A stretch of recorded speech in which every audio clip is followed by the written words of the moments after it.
It is my pleasure to introduce our guest to the stage. While Billy Dee Williams is known to many as Lando, how do I say it, Calrissian? In the Star Wars movies, The Empire Strikes Back, Return of the Jedi, and The Rise of Skywalker. His storied career includes a myriad of appearances in film, television, and on Broadway since the 1950s. Honored with NAACP Image Awards, induction into the Black Filmmakers Hall of Fame, recognition from the African American Film Critics Association, and a star on the Hollywood Walk of Fame. Billy Dee's achievement in his industry has been nothing short of stellar. In addition to his work in entertainment, I didn't know this, Billy Dee is a celebrated painter, musician, and now author. Gifted with an ability to bring other stories to life, tonight he is here to share his book, What Have We Here? Portraits of a Life. Brings us along his journey from childhood in the 1930s in Harlem through his illustrious career as he triumphed over Hollywood racism and typecasting. Joining Williams on stage, award-winning journalist and broadcaster Tracey Matisak. We are so pleased to have them with us this evening. Please join me in welcoming Tracey Matisak and Billy Dee Williams.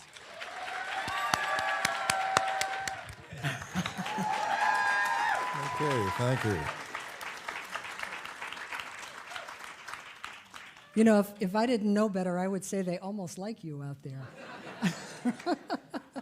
Ladies and gentlemen, thank you so much for being with us here tonight at the Free Library of Philadelphia. We are just thrilled to have Billy Dee Williams with us. I know when I mentioned to my brother that I was doing this interview, he said, Trey, if Mom had lived, she would have arm wrestled you for the opportunity to sit and talk with Billy Dee Williams. So welcome, Billy Dee Williams, to the Free Library of Philadelphia. Well, thank you very much. I appreciate it. And congratulations on the book, which is called What Have We Here? Now, many of your fans will recognize that line, but tell us the significance of the title of the book. What have we here?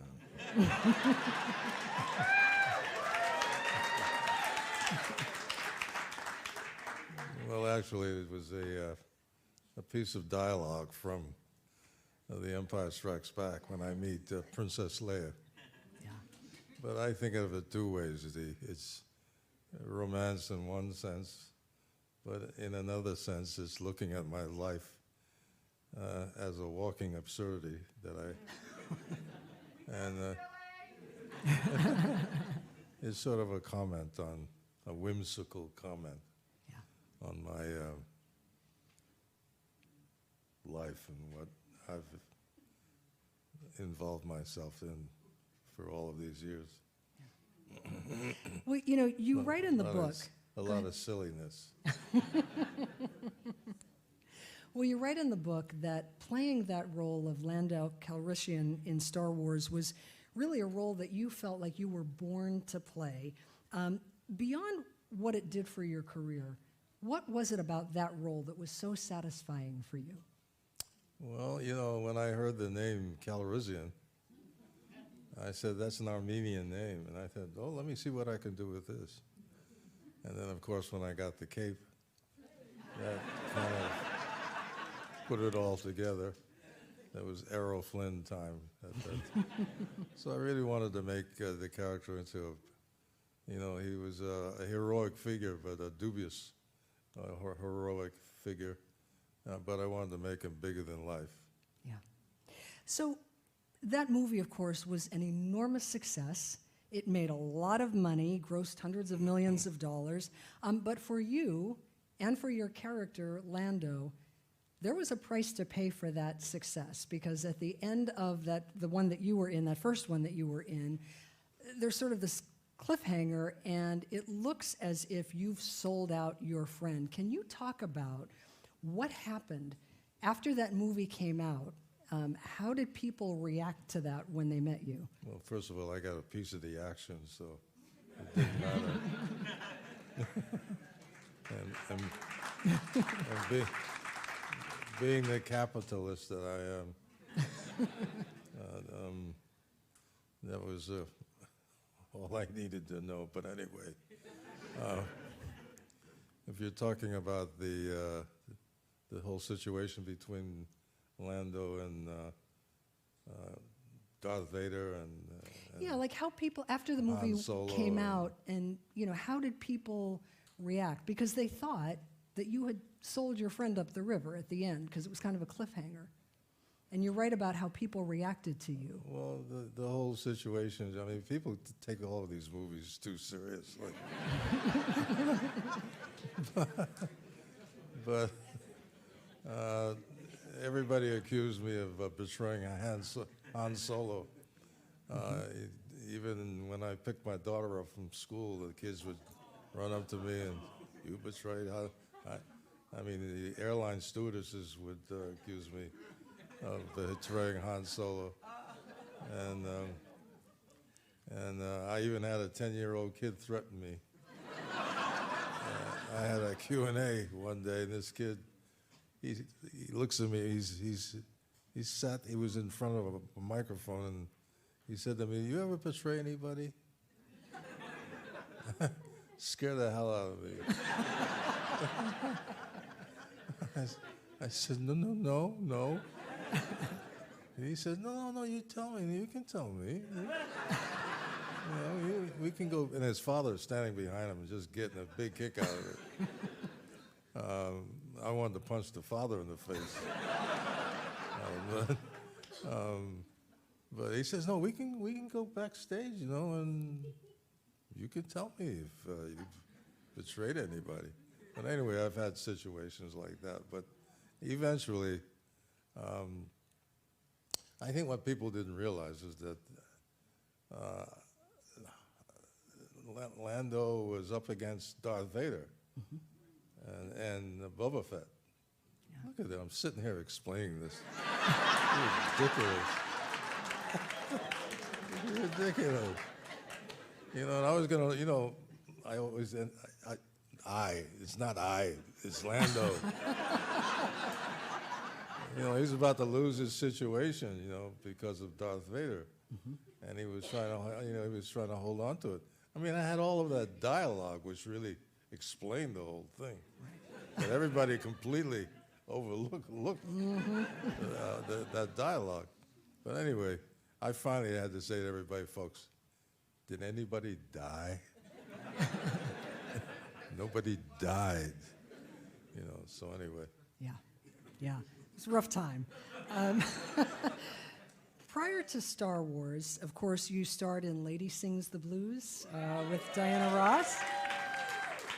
You played Louis McKay, her third husband. You also played the activist Brian Walker in Mahogany, also with Diana Ross. Remember those? Both of those movies were big successes. And yet, after the success of each of those movies, you went through, as you describe it in the book, kind of a rough time. You had frustration about the kinds of roles that were coming up for you after those movies. In fact, you write about being at the top with nowhere to go. And I wonder if you could talk a little bit about... I said all of that? You did say that. It's right here in the book. Wow. But you talked about the general lack of meaningful roles for black actors. And I wonder if you could talk about that time and how far you think Hollywood has come since then. Well, I don't really dwell on all of that kind of stuff. I mean,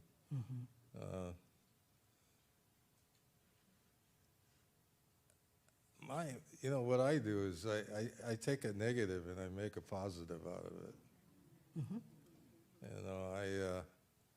I look for ways to be innovative,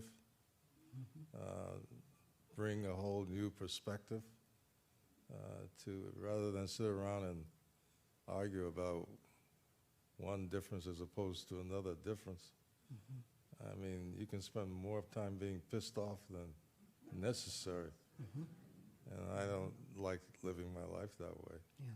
So I just, if I recognize a discrepancy or a situation that is not agreeable to me, I'll just figure out a way to get through it. You know, I mean, sure, you're going to suffer certain frustrations, but that's life. Yeah. You're a survivor. I would say so. Yeah. Around the height of the civil rights movement, you were on Broadway, and I don't know that everyone knows that you've done Broadway as well. You were starring in A Taste of Honey, and you played a sailor who was involved in an interracial romance, which would have been scandalous at the time. Oh, that was interesting, right? That period. Yeah, and you... It was a curiosity for Americans. Yeah, yeah. It was a really fascinating role for you, and you also had, around that time, a number of opportunities to become a civil rights activist, but you chose to kind of flex your activist muscles in a different way through your work. Can you talk about that a little bit?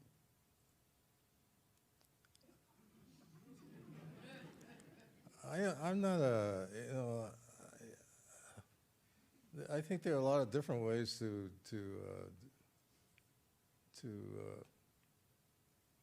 deal with situations. Mm-hmm.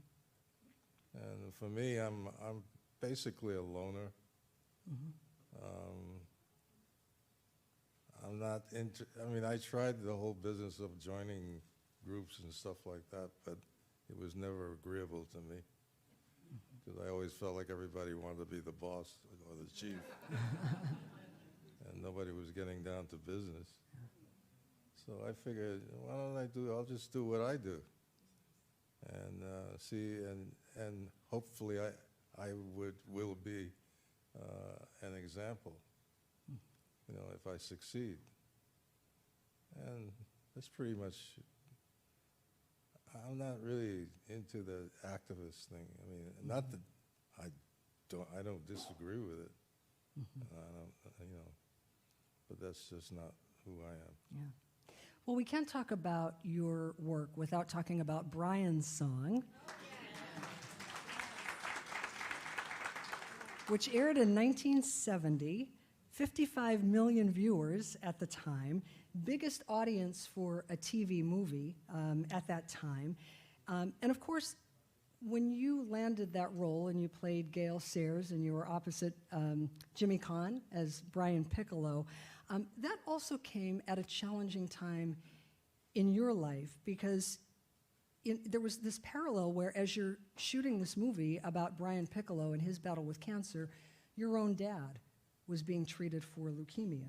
Yeah, he was dying from leukemia. Yeah, and I wonder if you would talk about the impact of that movie, and maybe if you think it still speaks to us today, especially at a time when issues of race are back on the forefront in America. The whole movie was about an interracial friendship. Can you talk about the impact of that and how maybe it's still speaking to us? Well, I remember running into a bigot in Georgia who had to express to me the impact it had on his life. And I said, wow, isn't that interesting? It took a moment out of his life where he didn't have to hate somebody, And I don't know if he went back to hating people again, probably did. But at least he had that one little moment. Yeah. Yeah. I find all that stuff pretty amusing. Yeah. Well, and I think it also speaks to your work being a form of activism, like reaching people, not marching or protesting, but doing what you do best, and that has an impact on people. I'm not that serious. You're talking, I'm a silly boy. I'm a walking absurdity. I don't take myself that seriously. I take my work seriously. Yeah. But I don't take myself seriously. Yeah. Not as seriously as you're taking me. Hey, I'm just going by what you said in the book. It's all there in the book. I'm Okay. just saying. It's lies, I tell you. It's lies. It makes for a good book, though. No, no, meant for a good book, yes. Well, speaking of serious people, we have to talk about your friend James Baldwin, because you do talk about him at some length in the book, and you talk about how he wanted you to play Malcolm X in a script that he was writing. Tell us about your friendship with him and whatever happened with that movie. Well, he wanted me to play Malcolm. He saw me in a play on Broadway with Leslie Uggams in a musical, and that's how we met. And but he was writing Malcolm's life for Columbia Pictures, and he wanted me to play it. But they wanted James Earl to play Malcolm, but he wanted to talk about Malcolm's life at a much earlier point, and Jimmy was he was much more mature looking, and certainly had that big voice. So what he was putting together did not work for what he wanted to express about Malcolm. I mean, Columbia at that time even were talking about Brando playing Malcolm. Which I thought, oh, that's interesting. I said, whoa. Okay. Having a hard time picturing that, actually. Listen, I'm from that world where, if you think you can do it, go for it. Speaking of silliness, But Jimmy was a wonderful man. yeah, He was gay, but he was more man than most men I've met. and you spent time with him in Europe, right? At some We point. always talked about, when he called himself an ugly little black faggot, there was something. It was like when he talks about being despised. I don't think I've ever heard anybody talk about being despised the way he talked about being despised. It made you shudder. Yeah. But anyway. Yeah. He was a really dear friend, and you spent time even in Europe. Yeah, with we him. went to Europe together and everything. Me, him, and his brother, the lover. Yeah, we had a good time. Yeah. Getting back to the silliness thing, you do tell the story about being fired from a show. You mentioned Leslie Uggams a moment ago. Can you tell us what happened there? Well, she used to mess with me on the stage and whisper stuff to me. So I decided to whisper something else back to her. And she says, I'm going to tell my husband. Right in the middle of a performance, she says, I'm going to tell my husband.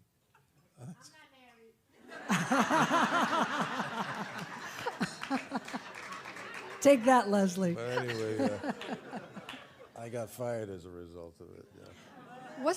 Wasn't there something about a packet of sugar? Package of sugar.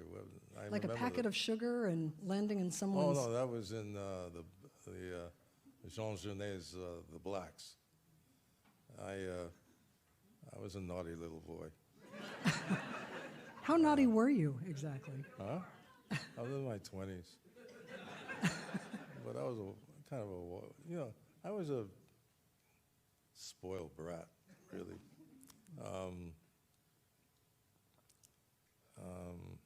Anyway, yeah, the young woman who was playing one of the characters in The Blacks, the character was Snow. And one afternoon, during her matinee, was the matinee performance. She had her hair done. And I had gone to lunch and got a little package of sugar and poured it in her hair. And she was so upset and so livid. Her mouth was moving, but there was nothing was coming out of her mouth. I thought that was really interesting.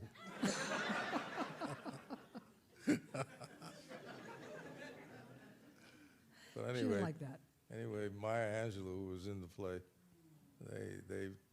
um, they tried to get me fired. No, but it didn't work.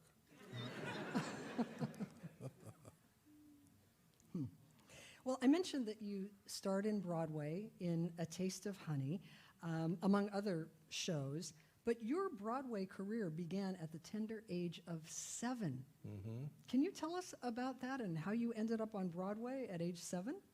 Well, my mommy was an aspiring actress, and she studied opera for many years. She was working downtown at the Lyceum Theater in New York for Ben Boyer and Max Gordon, who were producers and managers, theater managers. And they were doing a Kurt Weill musical. Kurt Weill was, he wrote with Bertolt Brecht, Three-Penny Opera. And his wife, Lotte Lenya, was playing one of the leading characters in the play, and they needed a little boy to play a page boy. So they found out that mommy had a little boy, a cute little boy, and they asked me to come audition, and I went and auditioned. They had me walk across stage one time, walk across stage 2 times. And they said, Billy, that's thank you very much, that's enough. Well, I decided I wanted to do it the 3rd time. And they insisted that I shouldn't, so I started crying. And I always say I cried my way into show business. But anyway, that's how I got my first job. It worked. It was The Firebrand of Florence. The Firebrand of Florence. It was based on the life of a Renaissance sculptor by the name of Benvenuto Cellini. In fact, there was an opera written about him by one of the great composers from Europe. I forget his name. But anyway, who became enamored with Cellini. He was sort of a swashbuckling character, like Dumas.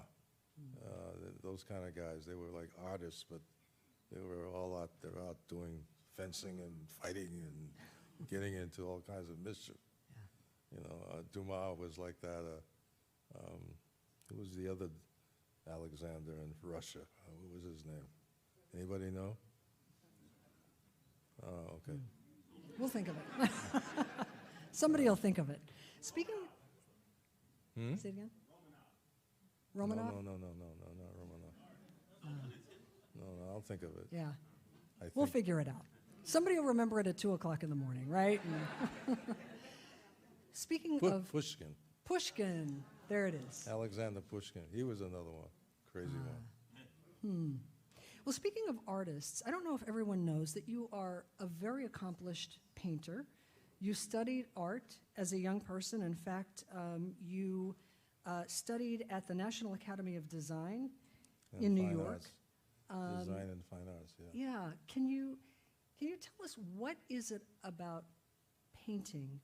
What does it mean to you? And tell us a little bit about the kinds of subjects that you like to create on canvas. I could create everything, you know, whatever intrigues me and whatever I'm interested in.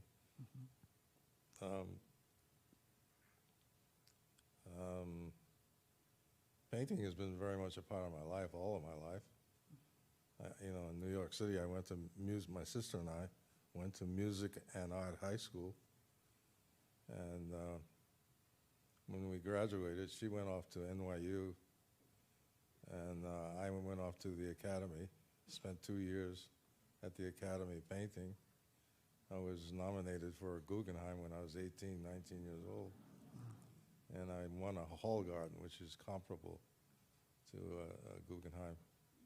In fact, when I kind of started getting interested in acting, at that time, and my director, George Porter, found out that I was interested in acting, and he called my mother up and said, "Don't let that boy be an actor. He's a painter." But people ask me about that. I mean, the difference between being a painter and being an actor. I think it all contributes to each other. Certainly if you're an actor, you really, it's all about shading. It's all about nuance. It's all about, it's not just one thing or the other. I mean, it's all these wonderful, interesting gray areas that you play on. And certainly as a painter, you're playing in a lot of gray areas,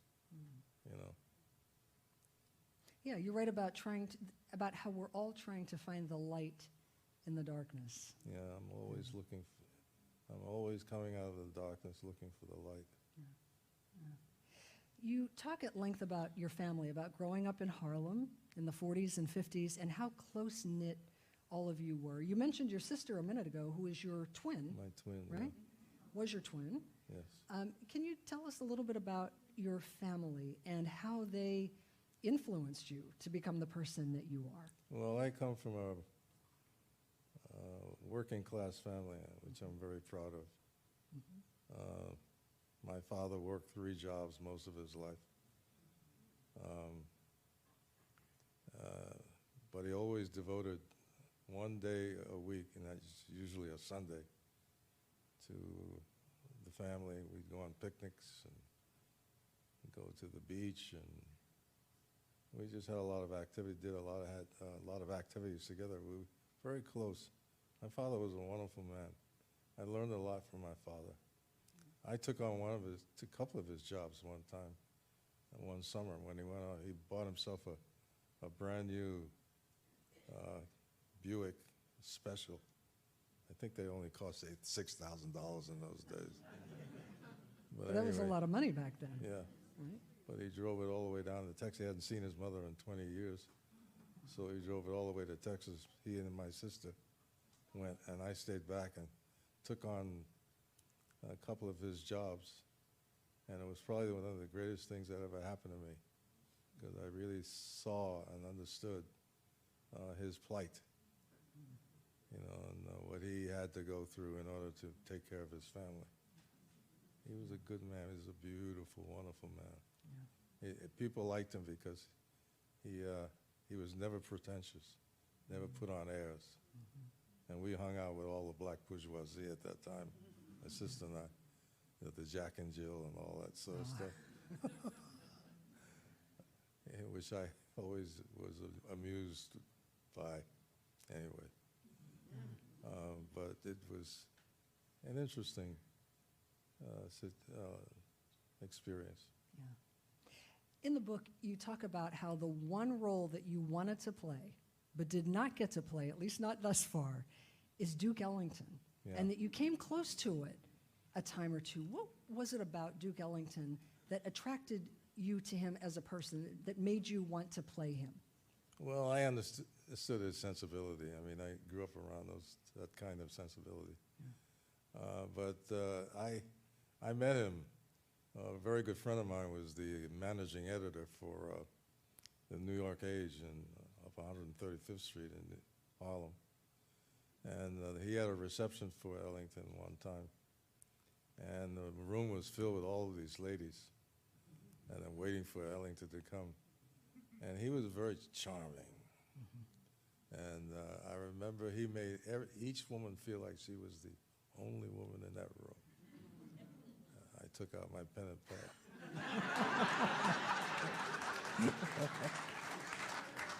So that's where you learned it from. Oh, okay. But he used to compete with his father to see who was most charming. Wow. But he was a wonderful character.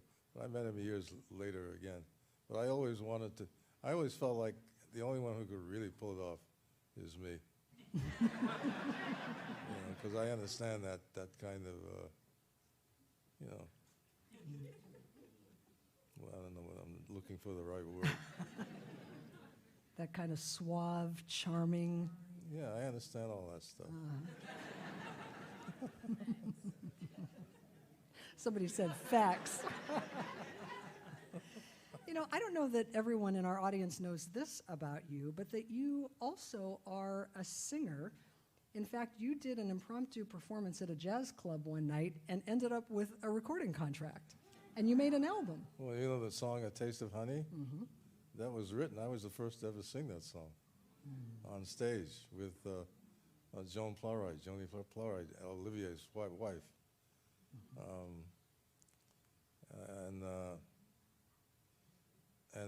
This president of Prestige label was started a new label called Lively Arts, and who else was it? Hermione Baddeley was signed, and he signed Malcolm McDowell, like a movie star at that time. But anyway, he liked what I was doing, so he asked me if I wanted to sign a contract to do an album. I said, sure, why not?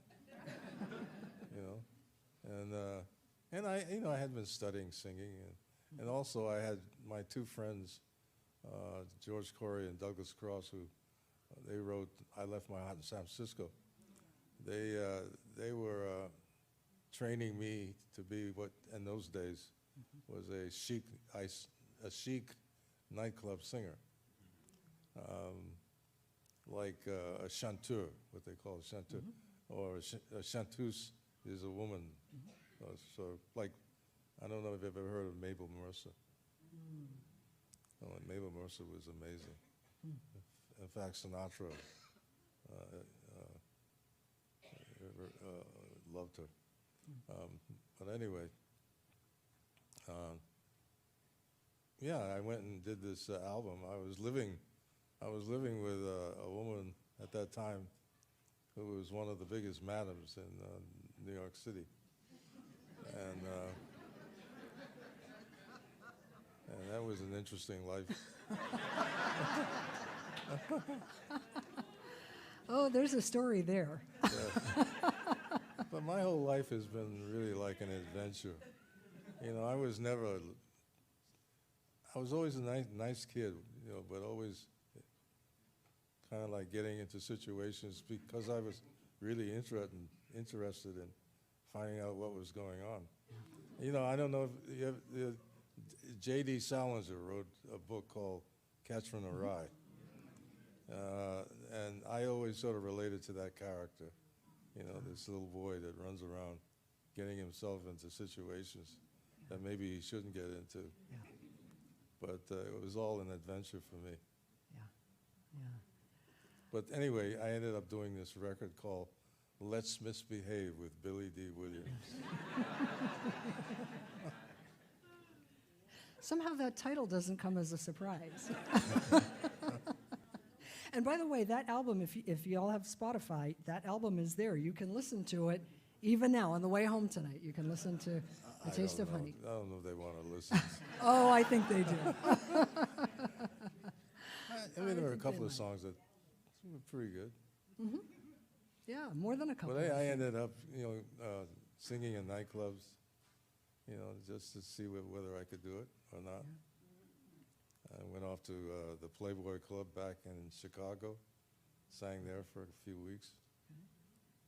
That's when I first heard Malcolm X. And he really impressed the hell out of me. In fact, I almost missed the performance because he was on television talking, expressing himself. And he was expressing himself in a way that I had never heard a black man express himself with so much authority. But it was interesting. Yeah.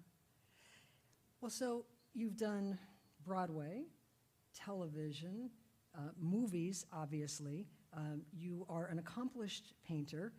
And along the way, while you were doing all of those things, you managed to have 3 weddings and 2 children who have played a huge role in your life. Can you share a little bit with us? I mean, your children are obviously grown now, but can you share a little bit about your kids? Well, my first wife, Hurricane Audrey,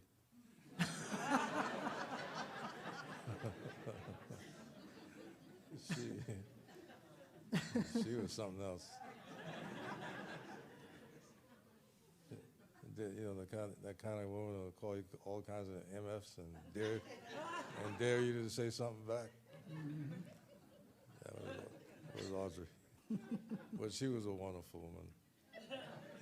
And that's my son's mother. And that would be Corey. Corey, and Corey is like my best friend. In fact, before he was born, I knew I kept saying, my best friend is coming. And he showed up, and I missed his birth by one day because I was on the road with The Taste of Honey. And when I got back home, I just couldn't take my eyes off of him. I was just a kid myself, 22 years old, 23 years old. But he and I have always been very, very, very close. But then when I had my daughter from my third marriage, my second marriage, there were no children because she wanted to be a big-time actress. Well, she just passed away just recently, as a matter of fact. But she was a beauty, Marlene. But she changed her name to Marlena, and I refused to call her Marlena. But she was quite a beauty, and did some movies, did a few movies. But my third marriage, I married a Japanese woman, Teruko, and had this beautiful daughter, Hanako, whom I just love her to death. But it's all been a charming life. It's fun. Yeah. All right, cheers, folks.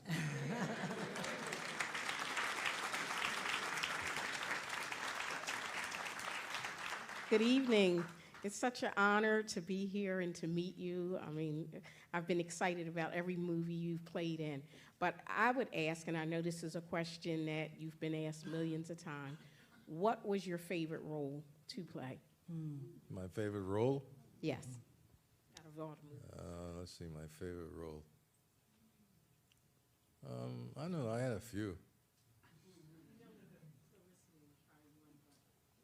There was one character I played. I did a movie in Toronto and up in Canada called Giant Steps. It was Coltrane's Giant Steps.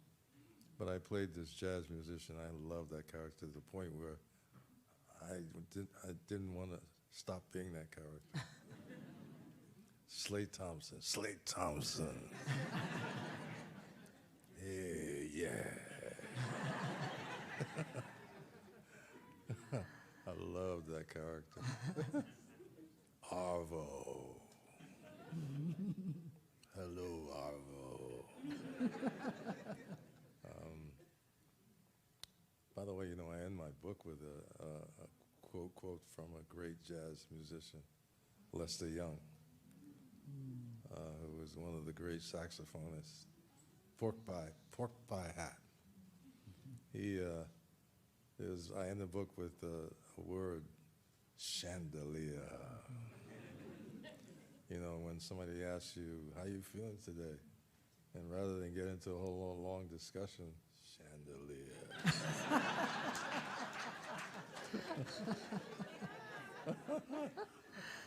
But anyway, I forget the question you asked. I got off into this. I think you answered it about your favorite role. That was the question. I play, certainly, playing in Lady Sings the Blues, that character. When I saw myself walking down the stairs in that white suit, I thought, oh my goodness. We thought that too, didn't we? I'm just joking, by the way.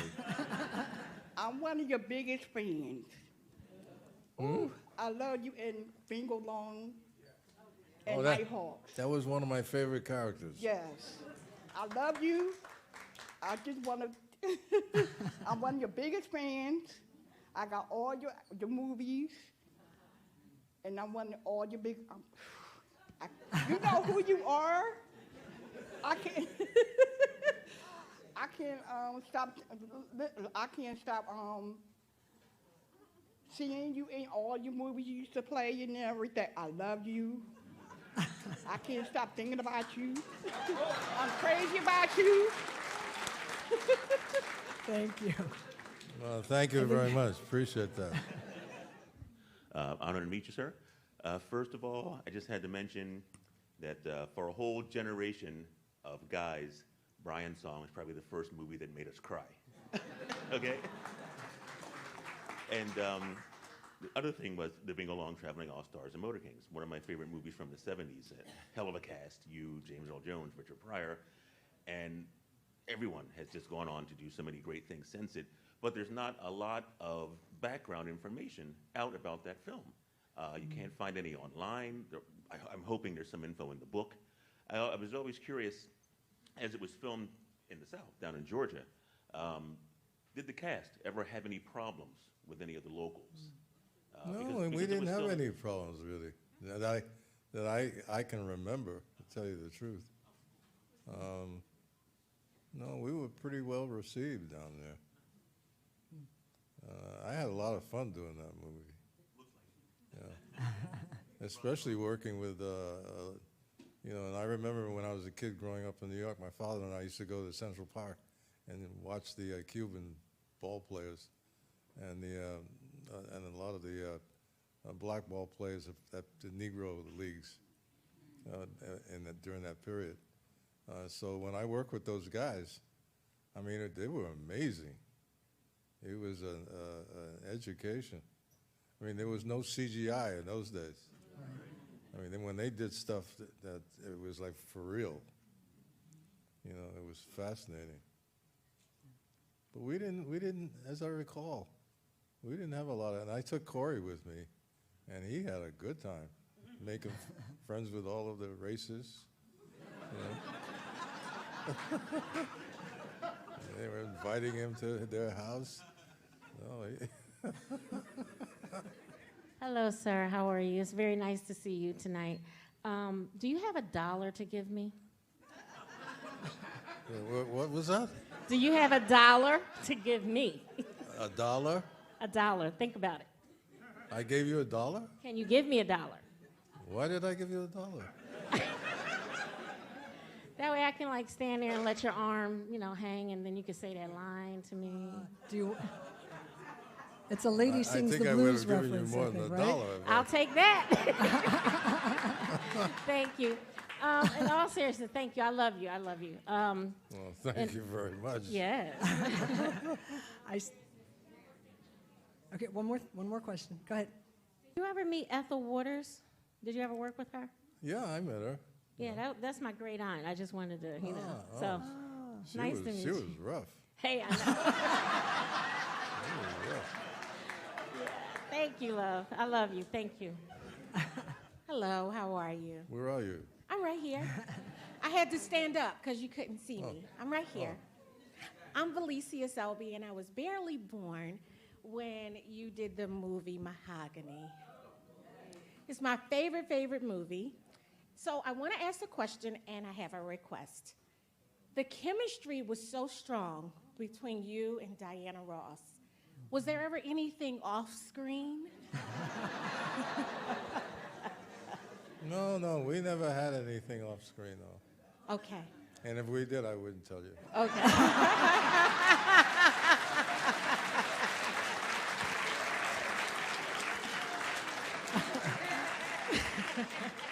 So But I I wanted never- to tell no. you that every man that I've dated, they know that Mahogany is my favorite movie. I thought it was a good movie. It was a very good movie. And my favorite line was when you said, success is nothing unless you have someone to share it with. Can you say that for me? Success is nothing without someone to share it with. But I mean, that was an old, Berry Gordy, that was one of the things that he created. But he was good at that kind of stuff. But that's an old adage, that expression. Thank you. But there was something about the way you said it, right? It's nothing. Success is nothing. I don't know. I can't say it now. I don't know. That was a long time ago. 50 years ago, you did a play here. I Have a Dream, and I kept this in my high school keepsake. You signed it for me, Oh, wow. and I just wanted to share this with you. You were a wonderful inspiration to the English class that went to visit you from high school, Roxborough High School. Oh, wow.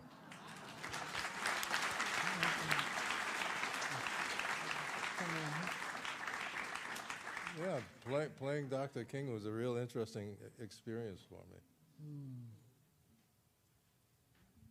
Mr. Williams, right here. I'm from that generation back in the 60s and 70s where everybody wanted to be Billy Dee. And not only the look, but the voice. The voice was all iconic, and we used it whenever we could. and it worked sometimes. Were you aware of how much of an effect you had on people during those times, especially young men?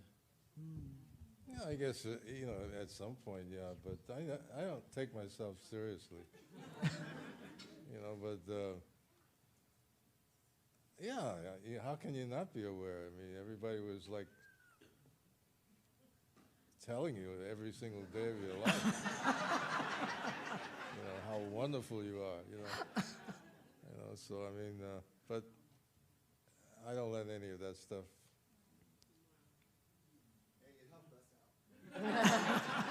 Listen, I used to have to go, I had more guys who wanted to hang out with me because they knew there would be a lot of ladies around.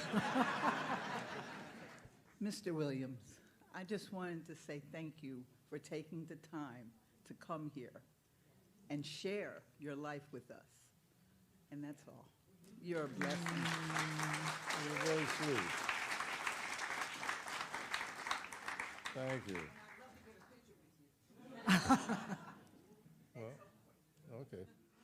20, if you had to give yourself advice from your 20-year-old self, what would it be? Well, you know, I always say I don't like to give advice, and I don't actually.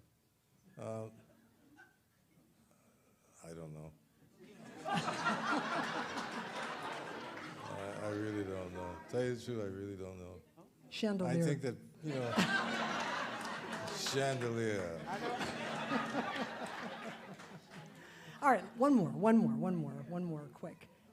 Right here. Oh, okay, wait. Go ahead. Yeah, sorry about that. I just wanted to say thank you for my childhood, and just wondering if you had any Richard Pryor stories or experiences from, I think you did at least 3 movies together, I think. What, say that again? Yeah. Any stories about What? working with Richard Pryor?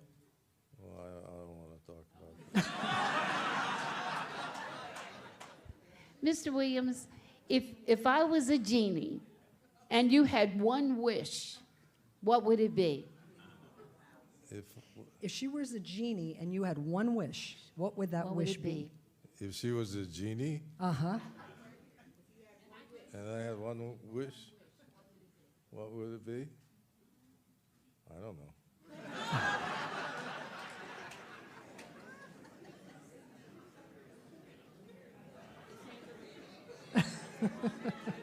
Chandelier, baby.